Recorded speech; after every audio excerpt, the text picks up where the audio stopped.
La histeria es un trastorno psicológico enmarcado dentro de la neurosis y de los trastornos de somatización. Esto quiere decir que el paciente histérico exhibe síntomas físicos y psicológicos, que son los trastornos de somatización.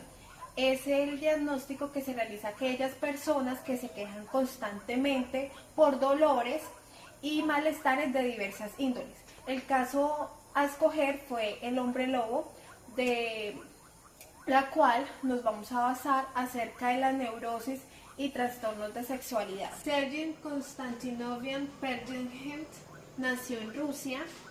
Su madre, afectada de diversos trastornos psicomáticos, se preocupaba exclusivamente de su propia salud, mientras que su padre llevaba una vida intensamente activa, perturbada por retentivos accesos de grave depresión. Este joven sufrió un pacto quebrantado patológico a los 18 años tras una infección abdominal. Cuando entró en un tratamiento psicoanalítico, varios años después, era una persona por completo dependiente, había vivido de una manera cercana a sus padres.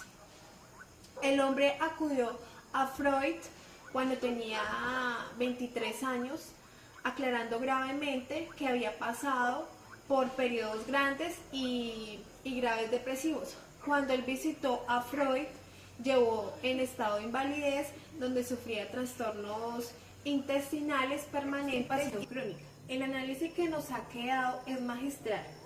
Duró 4 años, desde febrero de 1910 a julio de 1914. El paciente permanecía durante mucho tiempo en una actitud de indiferencia, escuchaba y comprendía, pero no le interesaba por nada. Desde esa época de análisis procedemos a las aclaraciones que permitieron a Freud llegar a la comprensión de la neurosis infantil del paciente. A partir de ese momento, Freud le diagnosticó una neurosis obsesiva, basándose en los episodios de ansiedad a una edad muy temprana, debido a una educación religiosa.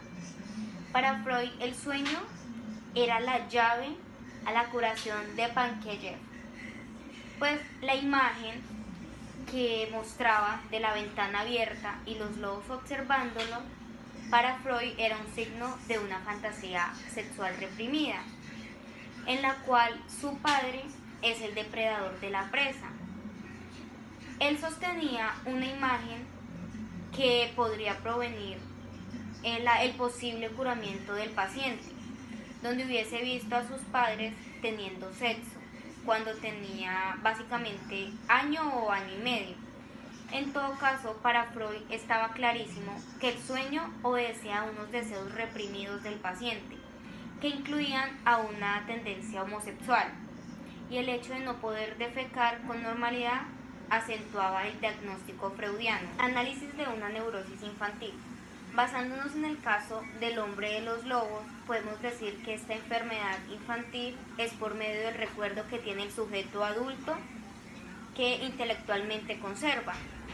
De igual forma, tenemos que tener en cuenta que las deformaciones asociadas es con el paso del tiempo, o sea, lo que pasó anteriormente. Freud interpretó los sueños concluyendo que estaban relacionados con un trauma sexual a lo que le pasó en su infancia. En la neurosis infantil vemos que tiene un alto interés teórico y contribuyente a entender, o sea, que sea similar a la neurosis de los adultos.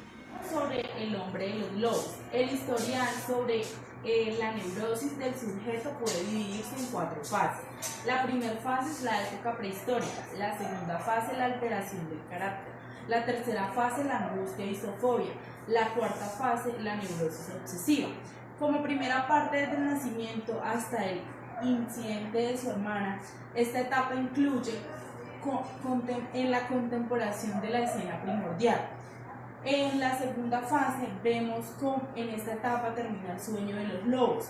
En la tercera fase termina la indignación religiosa del paciente y en la cuarta fase es donde vemos el contenido religioso hasta los 10 años. Consecuencia de atravesamiento de una neurosis infantil.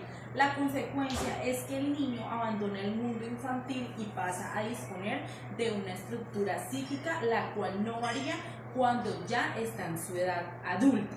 Sin embargo, vemos que su cuerpo no está en un punto de madurez genital para así poder el niño sostener una vida sexual o también una independencia social.